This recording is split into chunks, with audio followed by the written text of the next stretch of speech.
Black Waitress was fired for helping owner disguised as homeless. The ending is shocking. The morning rush at Penny's table was always chaos, but Kira Thompson moved through it like she was dancing to music only she could hear. Coffee cups clinked, orders flew from the kitchen, and the constant hum of conversation filled the air. Yet somehow, Kira never seemed rushed, never seemed overwhelmed.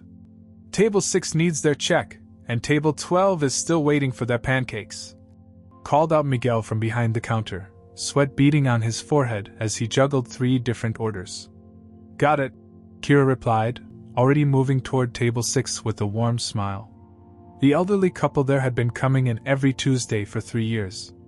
She knew they'd want decaf refills and would tip exactly 15%, counted down to the penny.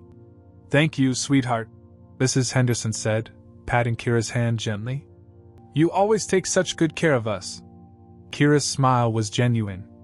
It's my pleasure, Mrs. Henderson. See you next week. What Mrs. Henderson didn't know was that Kira had been covering the extra cream cheese on Mr. Henderson's bagel for months. The man was too proud to ask for it, but she noticed how he'd eye it longingly. Such small kindnesses were second nature to Kira, as natural as breathing. The lunch crowd was just as hectic. Kira found herself covering for Jenny, who'd called in sick again, though everyone knew she was probably nursing another hangover. Then there was the mix-up with Table 15's order, where someone had confused the chicken Caesar with the fish special. Instead of letting the customer storm out angry, Kira had quietly paid for the corrected meal from her own tips. You can't keep doing that, whispered Rosa, another waitress, as they passed each other near the kitchen. Jenny's gonna keep taking advantage if you keep covering for her. Kira just shrugged. Everyone has rough patches. But it wasn't just her coworkers that Kira looked out for. Every evening, as she finished her shift and stepped into the alley behind Penny's table to catch her breath, she'd see him. The homeless man who'd taken up residence near the dumpster about 6 months ago. He was different from the others who sometimes wandered through. Quiet, polite, never aggressive or demanding. His clothes were worn but clean, his gray beard neatly trimmed despite his circumstances. When their eyes met, he'd nod respectfully and murmur a soft, "Good evening, miss." The first time Kira had brought him leftover soup, he looked genuinely surprised. "Are you sure?" he'd asked, his voice cultured in a way that didn't match his appearance. "I wouldn't want you to get in trouble. It was just going to be thrown away anyway."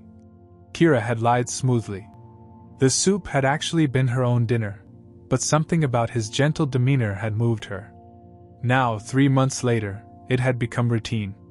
Warren, he'd eventually told her his name, would be waiting in the alley, and Kira would bring whatever extra food she could manage. Sometimes it was soup, sometimes leftover pie, occasionally just hot coffee on particularly cold nights. "You're too kind, Miss Kira," Warren would always say, accepting whatever she offered with a dignity that seemed out of place for someone living on the streets. What struck Kira most about Warren was how he carried himself. Even in his threadbare coat and worn boots, there was something almost regal about him. He never begged, never made her feel uncomfortable, and always thanked her with the same quiet grace. "Where did you come from?" she'd asked him once, curiosity getting the better of her. Warren had smiled sadly.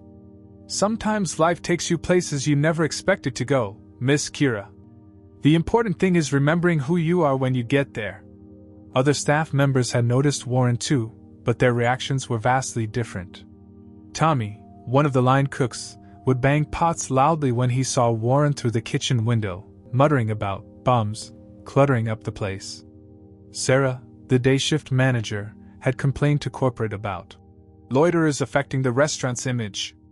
But Kira had also noticed something else about Warren, something that puzzled her. Sometimes, when he thought no one was looking, she'd catch him studying the restaurant with an intensity that seemed unusual for someone just seeking shelter. His eyes would scan the interior through the windows, taking in details most people wouldn't notice. The way staff interacted with customers, how clean the tables were kept, whether the coffee was fresh. And there were moments when his carefully maintained humble demeanor would slip, just for a second.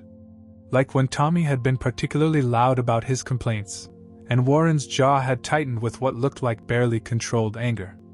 Or when a health inspector had visited, and Warren had watched the entire interaction with the focused attention of someone who understood exactly what was happening. "You seem to know a lot about restaurants," Kira had observed one evening, handing him a container of still warm chili. Warren had paused, spoon halfway to his mouth. "I've been around them most of my life," he'd said carefully. "You pick things up." As winter deepened and the nights grew colder, Kira found herself worrying more about Warren. She'd started bringing him extra blankets from home, telling herself they were old ones she didn't need anyway. The truth was, she'd gone out and bought them specifically for him. "You don't have to take care of everyone, you know," her roommate Jasmine had said one evening, watching Kira pack up leftovers from their dinner. "I'm not taking care of everyone," Kira had protested. "Just, when you can help, shouldn't you?" That philosophy had guided Kira her entire life, even when it cost her. Even when it meant staying late to help a struggling coworker, or using her own money to make a customer's experience better, or bringing food to a homeless man who somehow felt like more than just another person in need. She had no idea that her simple acts of kindness were being watched, measured, and remembered by someone with the power to change everything. The first sign of trouble came on a Monday morning when Corporate's black sedan pulled into the parking lot. Kira watched through the window as a sharp-dressed woman with perfectly styled blonde hair stepped out, her heels clicking authoritatively against the asphalt. She carried herself like someone who'd never been told no in her life. "Staff meeting in 5 minutes," Sarah announced, her voice tight with nervous energy. "New management is here." The woman introduced herself as Stacy Burns, Regional Operations Manager, sent directly from corporate headquarters. She spread a stack of folders across the break room table like she was dealing cards in a high-stakes game. "Penny's table has been hemorrhaging money," she announced without preamble, her voice sharp enough to cut glass. "This location specifically has shown a 15% profit decline over the past 6 months. That ends today." Kira shifted uncomfortably in her plastic chair. She noticed the restaurant seemed quieter lately, but hadn't realized things were that bad. "From now on, we operate with military precision," Stacy continued, consulting her tablet. "No unauthorized breaks. No personal phone calls during shifts. And absolutely no giving away free food or drinks, not to customers, not to each other, and certainly not to anyone outside this establishment." The room fell silent. Kira's stomach dropped. "But what about the coffee refills for regulars?" asked Rosa hesitantly. "Mrs. Henderson always gets charged for every refill beyond the first." Stacy cut her off. "Every extra packet of sugar, every additional creamer. Nothing is free in business." Tommy raised his hand. "What about food that's about to expire? We usually let staff take it home or gets thrown away. Corporate policy." Stacy's smile was arctic. "I've reviewed the security footage from the past month. Several of you have been creative with inventory management. That stops immediately." Kira felt heat rise in her cheeks. Had Stacy seen her taking food to Warren? "Speaking of security," Stacy continued, "I've noticed this location has a vagrant problem. There's a homeless individual who's been loitering in our alley for months. This is unacceptable. Our brand image is family-friendly, upscale casual dining. We can't have derelicts making customers uncomfortable." "He's not bothering anyone," Kira said before she could stop herself. Every head in the room turned toward her. Stacy's eyes narrowed. "Excuse me? The man in the alley? He's quiet, respectful. He doesn't panhandle or cause problems. Are you defending a vagrant, miss?" Stacy consulted her list. "Thompson. Kira Thompson. And I'm just saying he's not hurting anyone." The silence stretched uncomfortably. Stacy made a note on her tablet, and Kira realized she just painted a target on her back. "Miss Thompson, let me be crystal clear. Any employee caught fraternizing with homeless individuals, providing them with food, money, or assistance of any kind will be terminated immediately. No warnings. No second chances. Am I understood?" Kira nodded stiffly, but inside she was reeling. How could she just abandon Warren? Over the next 2 weeks, Stacy's presence transformed Penny's table into something unrecognizable. She installed new security cameras, positioned to cover every angle of the dining room and kitchen. She implemented time-tracking software that monitored everything from bathroom breaks to conversation length with customers. The regulars noticed immediately. Mrs. Henderson was charged for her usual extra cream cheese and left in tears. The college kids who used to study there for hours over coffee were asked to leave after exactly 90 minutes. The warm, community feeling that had made Penny's table special evaporated like steam from a forgotten cup. Meanwhile, Kira was going crazy trying to figure out how to help Warren without getting caught. She tried varying her schedule, leaving food in different spots, even asking her roommate to drop things off. But somehow, she always felt like she was being watched. Warren seemed to sense the change too. When they did manage their brief encounters, he looked concerned. "You seem troubled, Miss Kira," he observed one evening, accepting a small container of soup she'd managed to smuggle out. "New management," she said simply. "Things are difficult." Warren studied her face in the dim alley light. "You don't need to risk yourself for me. I've survived worse than hunger." But something in his tone suggested there was more to that statement than she understood. What Kira didn't know was that Warren spent his days doing more than just surviving. He'd positioned himself strategically around the restaurant, observing everything. He watched how Stacy berated employees for minor infractions. He saw her reduce a teenage busboy to tears for accidentally dropping a plate. He witnessed her refusing service to an elderly man whose card was declined by 50 cents. And he was taking mental notes of everything. From his spot near the dumpster, Warren could see into Stacy's office window. He watched her make phone calls, her body language aggressive and domineering. He observed her going through employee files, seemingly looking for reasons to discipline people. Most importantly, he saw her reviewing security footage with the intensity of someone hunting for prey.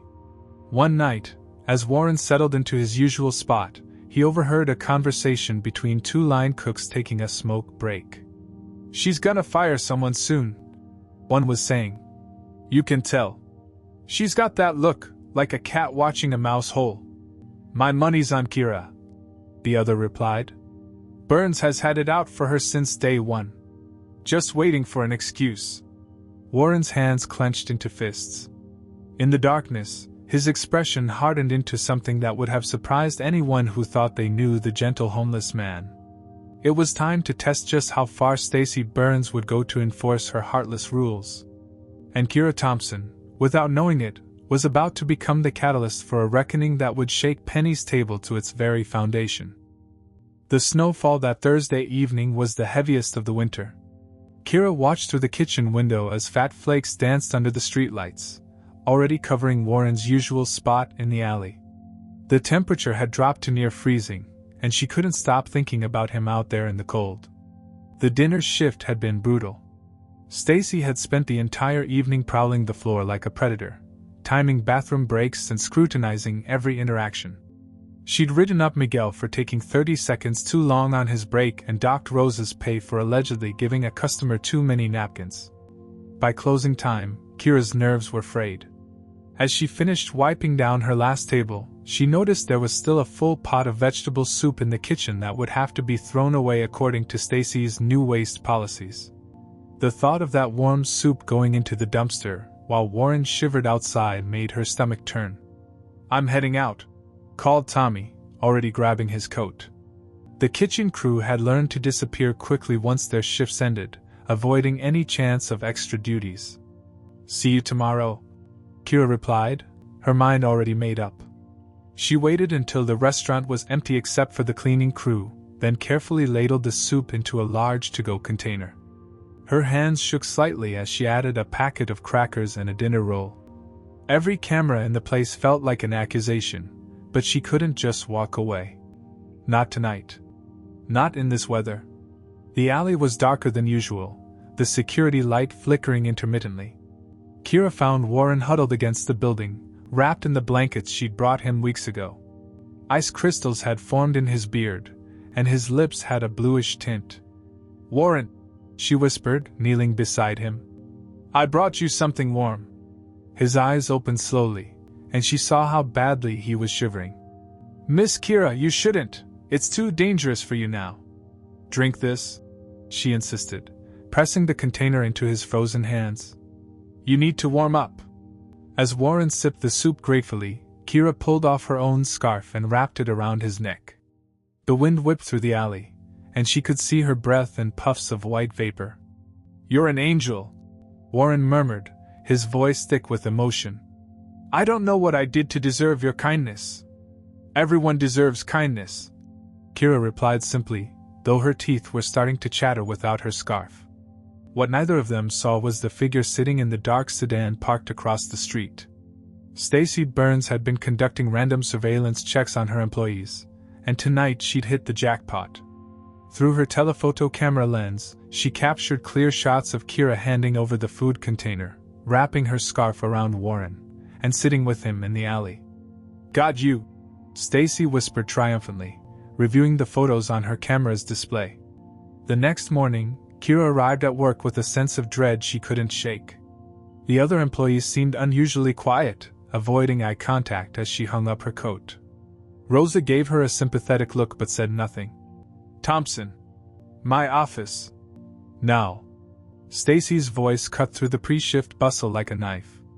Kira's heart pounded as she followed Stacy into the cramped manager's office.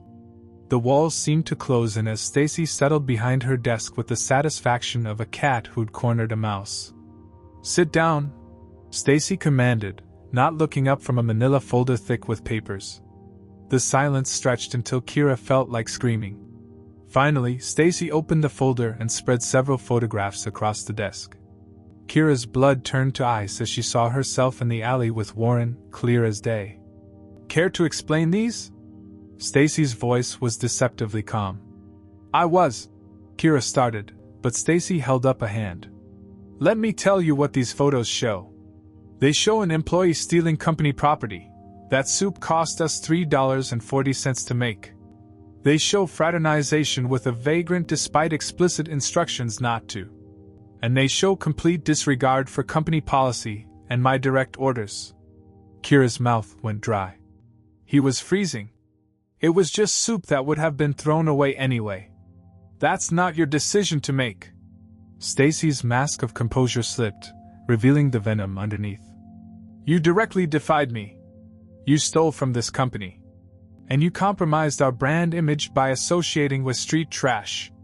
"He's not trash," Kira shot back, anger overriding her fear.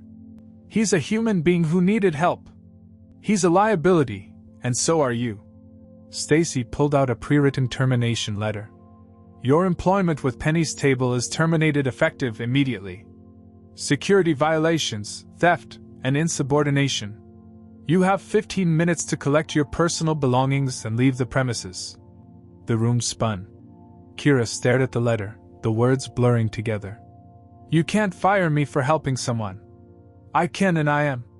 Your final paycheck will be mailed to your address on file, minus deductions for stolen merchandise and violation fees." Stacy's smile was pure malice. "Consider this a lesson in following orders." Kira walked out of the office in a daze.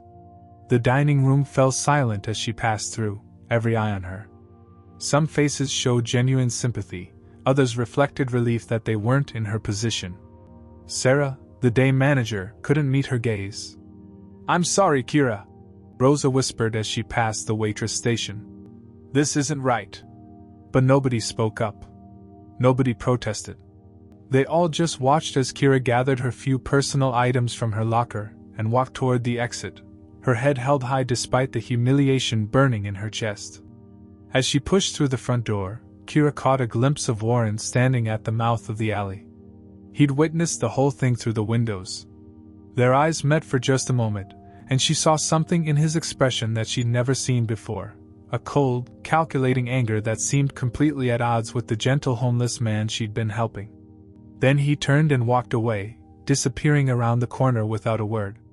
Kira stood on the sidewalk in the cold morning air, unemployed and heartbroken, with no idea that her act of kindness had just set in motion a chain of events that would expose the true character of everyone involved, and reveal secrets that would shake Penny's table to its very foundation.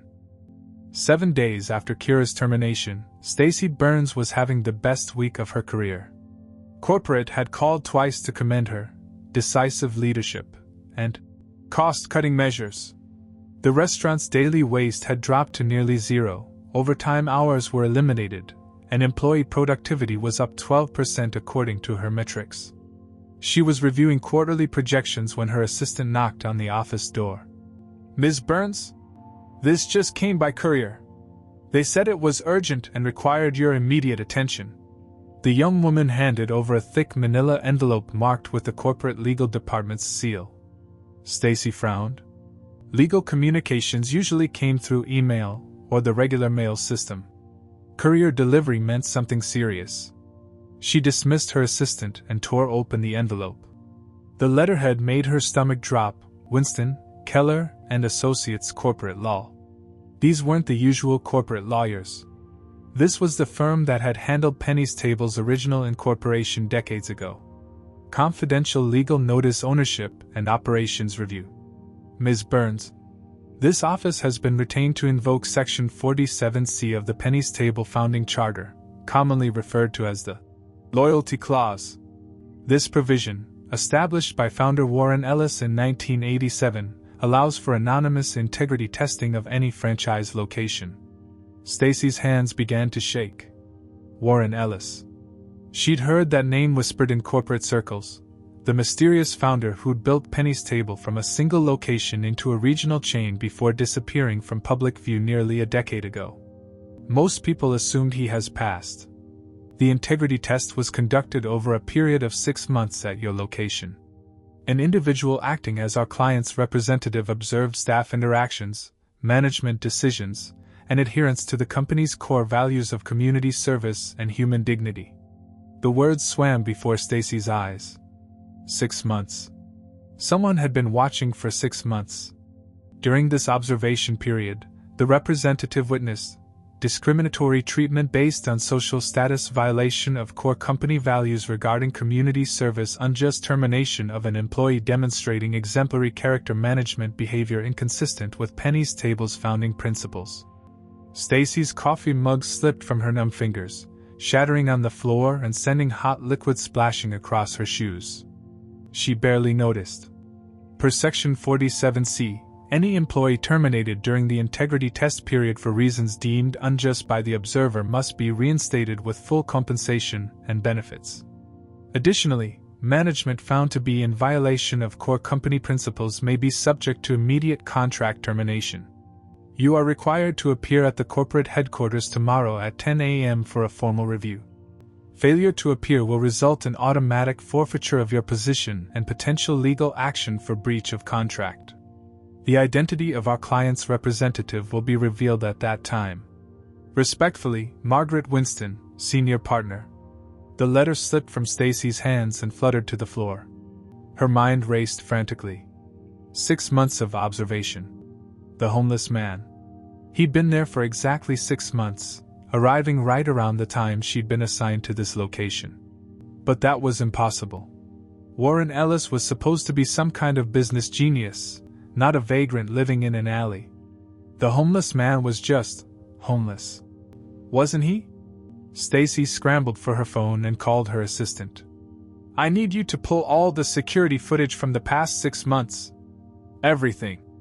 And I want a complete employee file review, especially anyone who's been here longer than a year." She spent the rest of the day frantically reviewing tapes, looking for any clues she might have missed. Frame by frame, she watched the homeless man's interactions with employees. His conversations with Kira. The way other staff members treated him. And slowly, terrifyingly, a pattern emerged. The homeless man never asked for food. He always waited to be offered. His posture, when he thought no one was looking, was straight and confident, not the defeated slouch of someone worn down by life on the streets. His vocabulary, the few times she could make out his words on the audio, was sophisticated. Educated. Most damning of all, there were moments, brief, almost imperceptible moments, where his expression would change. When Tommy had been particularly cruel, banging pots to drive him away, the homeless man's face had shown not hurt or fear, but controlled anger. The kind of anger that came from power being temporarily restrained. "Oh God," Stacy whispered, sinking into her chair. "Oh God, oh God, oh God." She tried calling corporate, but was told that all senior executives were in meetings and unavailable. She attempted to reach the legal department, but was transferred to voicemail after voicemail. Even her direct supervisor wasn't taking her calls. As evening approached, Stacy sat alone in her office, surrounded by scattered papers and broken coffee mug pieces she'd forgotten to clean up. The restaurant hummed with its usual dinner rush, but she felt completely isolated from it all. Her phone buzzed with a text from an unknown number. "The truth has a way of revealing itself, Ms. Burns. See you tomorrow. W.E." Stacy stared at the initials until they burned into her vision. Warren Ellis. She tried to call the number back, but it went straight to a disconnected message. She Googled Warren Ellis, scrolling through article after article about the enigmatic founder who'd revolutionized casual dining before vanishing from the public eye. Photos showed a distinguished man in expensive suits, but they were all at least 10 years old. Could time and circumstances really change someone so dramatically? Could a corporate titan end up living on the streets? And if so, what kind of man would use that fall from grace as an opportunity to test the very company he built? Stacy looked out her office window toward the alley where she'd seen the homeless man so many times. It was empty now, just shadows and scattered debris. But somehow, she felt like she was still being watched. Tomorrow, she would learn the truth. Tomorrow, she would face Warren Ellis and answer for every cruel decision, every heartless policy, every moment of callousness she'd displayed. Tonight, she could only sit in her office and wait for morning, knowing that her career, and possibly her entire future, hung in the balance of a test she'd failed without even knowing she was taking it. The loyalty clause was about to claim its first victim in over 30 years. Stacy barely slept that night. She arrived at the corporate headquarters 30 minutes early, her usual confidence replaced by nervous energy that had her checking her appearance in every reflective surface. The executive conference room on the 15th floor felt more like a courtroom as she took her seat at the polished oak table. Margaret Winston, the senior partner, sat across from her with a thick file folder. Two corporate executives flanked her, people Stacy recognized but had never met personally. The empty chair at the head of the table felt ominous. "Mr. Ellis will join us shortly," Margaret announced, consulting her watch. "He wanted to make a brief stop first." Meanwhile, 20 miles away, Warren Ellis walked through the front door of Penny's table for the first time in 8 years. But this wasn't the broken homeless man the staff had grown accustomed to dismissing. This was Warren Ellis as he truly was, clean-shaven, wearing a perfectly tailored charcoal suit, his silver hair neatly styled, and his presence commanding immediate attention. The morning rush was in full swing, but conversation gradually died as customers and staff alike noticed the distinguished stranger moving through the dining room with obvious familiarity. He paused at table 6, where Mrs. Henderson sat with her husband, looking sadly at a plain bagel. "Excuse me," Warren said gently, "but I couldn't help noticing you seemed disappointed with your breakfast." Mrs. Henderson looked up, startled. "Oh, it's fine, dear. They used to give Harold extra cream cheese, but now they charge for it. We're on a fixed income, you understand." Warren smiled warmly. "Harold, is it? And you've been coming here for 3 years?" Harold replied gruffly. "Used to be a nice place. Felt like family." "Well," Warren said, signaling to a nearby waitress, "today the extra cream cheese is on the house. In fact, breakfast is on the house. Call it an apology from management." The waitress, Jenny, who'd called in sick so many times while Kira covered for her, stared at him in confusion. "Sir, I can't just—" "You can't," Warren said firmly. "Trust me." He moved through the restaurant like he owned it, which, of course, he did. He spoke quietly to the college students who'd been banned from studying there, telling them they were welcome to stay as long as they liked. He chatted with the kitchen staff, asking about working conditions and noting the fear in their eyes when they mentioned current management. Finally, he approached the Waitress station where Rosa was refilling salt shakers with trembling hands. "Rosa, isn't it?" Warren asked kindly. She nodded, too nervous to speak. "You worked with Kira Thompson. Tell me about her."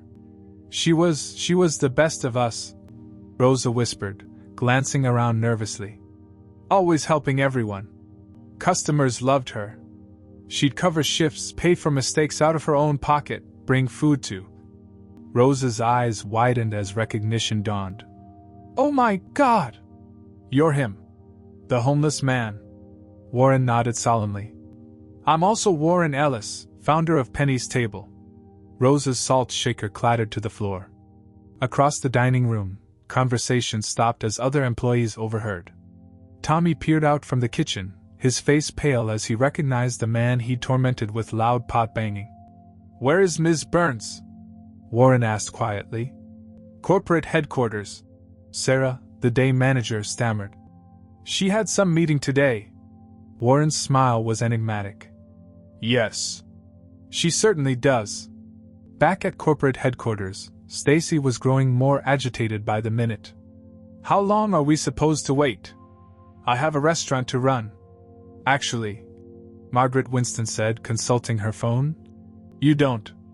As of this morning, your access has been suspended pending this review." Before Stacy could respond, the conference room door opened. Warren Ellis entered with the quiet confidence of a man returning to his kingdom. Stacy's breath caught in her throat. Without the beard, the worn clothes, the submissive posture, he was clearly recognizable from the old corporate photos. But it was his eyes that truly gave him away, the same intelligent, observant eyes that had watched her every move from that alley. Eyes that had seen everything. "Ms. Burns," Warren said, taking his seat at the head of the table. "We meet again." Stacy's voice came out as a croak. "You're supposed to be deceased? Disappeared? Irrelevant?" Warren's tone was conversational, almost gentle. "I prefer to think of it as taking a sabbatical from the spotlight. It's amazing what you can learn about people when they think you don't matter." He opened a leather portfolio and spread out photographs, not just the ones of Kira helping him, but dozens more.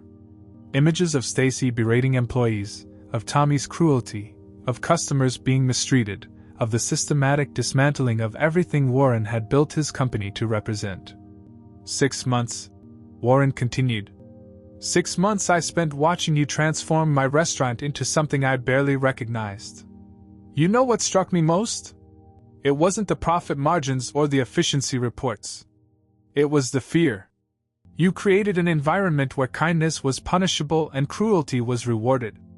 I was following corporate directives, Stacy began. No, Warren interrupted firmly. You were following your own nature. And in doing so, you revealed everyone else's true character as well. His expression softened slightly. There was one employee who passed the test with flying colors. Kira Thompson risked her job, repeatedly, to show basic human decency. She saw a homeless man and chose compassion over compliance. She represents everything I wanted this company to stand for. Warren stood, his presence filling the room. Ms. Burns, your contract with Penny's Table is terminated, effective immediately. Security will escort you from the building. You'll receive the minimum severance required by law, nothing more. You can't do this, Stacy protested. I have rights. I'll sue. Margaret Winston slid a document across the table. Section 47C is ironclad, Ms. Burns. Mr. Ellis has every legal right to terminate management that violates the company's founding charter. Your signature is on the contract acknowledging these terms. As security arrived to escort Stacy out, Warren was already making plans. His first call would be to Kira Thompson. His second would be to the staff at the restaurant, many of whom were probably wondering if they still had jobs. The test was over. Now came the reformation. Kira was folding laundry in her cramped apartment when her phone rang. The number was unfamiliar, but something made her answer instead of letting it go to voicemail. Miss Thompson? This is Warren Ellis. The voice was familiar, but cleaner somehow. More refined than the soft-spoken homeless man she'd known. Warren? How did you get my number? And you sound different. I have some explaining to do. Could you meet me at Penny's table in an hour? I promise everything will make sense. Kira's stomach nodded. I can't go back there. Stacy banned me from the property. I could be arrested for trespassing. Ms. Burns is no longer with the company. Trust me, you're more than welcome. An hour later, Kira stood outside Penny's table, her heart hammering. Through the windows, she could see the restaurant was bustling with activity, but something felt different. The atmosphere seemed lighter somehow, less tense. Warren was waiting by the hostess station, and Kira barely recognized him. Gone was the homeless man in tattered clothes. In his place stood a distinguished gentleman in an expensive suit that probably cost more than she made in a month. You're not homeless, she said, the pieces finally clicking together. No, Warren replied with a gentle smile. I'm the founder of Penny's Table. And you, Miss Thompson, just passed the most important job interview of your life. Over the next hour, Warren explained everything. The loyalty clause. The 6-month test. How he'd lost his way after building the company, becoming disconnected from the values that had driven him to create it in the first place. I needed to understand what my company had become, he said as they sat in a corner booth. Not from corporate reports or employee surveys, but from the ground up. I needed to see how people treated someone who had nothing to offer them in return. Kira shook her head in amazement. So every night when I brought you food, you were showing me exactly who you are. Compassionate. Selfless. The kind of person I hoped this company would attract and nurture. Warren's expression grew serious. Ms. Burns turned this place into something cold and calculating. But you proved that the heart of what I built still exists. What happens now? Kira asked. Warren smiled. Now we rebuild. I'm making this location a pilot program for company-wide reforms. No more punitive policies. No more treating employees like disposable resources. And I need someone to lead the community outreach division, someone who understands what it means to serve others. Community outreach? Assistant Regional Manager for Community Relations. Your job would be developing programs to help local families, partnering with homeless shelters, creating internship opportunities for at-risk youth. Basically, turning every Penny's Table into what this place used to be, a real part of the community. Kira's eyes widened. You're offering me a promotion? But I was just a waitress. You were never just anything, Miss Thompson. You have something most managers never develop, genuine empathy and moral courage. The next few weeks transformed Penny's Table completely. Warren brought in new management trained in his original philosophy of community service. The harsh policies were scrapped. Free coffee refills returned for regulars. The college kids got their study space back. Rosa was promoted to head waitress. Tommy, who had genuinely apologized for his cruelty, was given a second chance but enrolled in sensitivity training. Jenny, whose frequent absences had been covered by Kira's kindness, was let go, not out of spite, but because the new standards required reliability and teamwork. Mrs. Henderson cried tears of joy when Harold got his free cream cheese back. It's like our family restaurant returned, she told Kira during her first week as assistant regional manager. The story didn't stay local for long. News outlets picked up the tale of the homeless CEO who tested his own company. Social media exploded with #KindnessMatters posts. The story went viral, bringing national attention to Penny's Table and its renewed commitment to community values. Kira found herself invited to corporate headquarters to speak at the quarterly meeting, sharing her story with managers from across the region. She talked about treating every person with dignity, regardless of their circumstances, and how small acts of kindness could ripple outward in ways you never expected. I never helped Warren because I thought he was secretly rich, she told the packed auditorium. I helped him because he was a human being who needed help. That's what we should all remember. Every person we serve, every employee we work with, Every stranger we meet deserves our basic respect and compassion." The applause was thunderous. 6 months later, Penny's table had become a model for ethical business practices. Employee satisfaction was up 80%. Customer loyalty had reached all-time highs. Most importantly, the company had rediscovered its soul. Warren often visited the original location, no longer in disguise. He'd sit in his corner booth, watching Kira train new employees, seeing Mrs. Henderson enjoy her breakfast without worry, observing the college students study in peace. "Do you ever regret it?" Kira asked him one evening as they watched the dinner rush. "Living on the streets for 6 months just to test people?" Warren considered the question. "I learned more about my own company in those 6 months than I had in the previous 10 years. I discovered that kindness isn't weakness, it's strength. And I found someone who embodies everything I hoped this business could represent." He looked at Kira with genuine admiration. "Some people see a homeless person and cross the street. You saw a human being and brought soup. That's not just good business, that's good humanity." The loyalty clause had served its purpose. But more than that, it had proven that in a world often driven by profit margins and bottom lines, there were still people like Kira Thompson who chose compassion over convenience, kindness over conformity. And sometimes, that choice changed everything.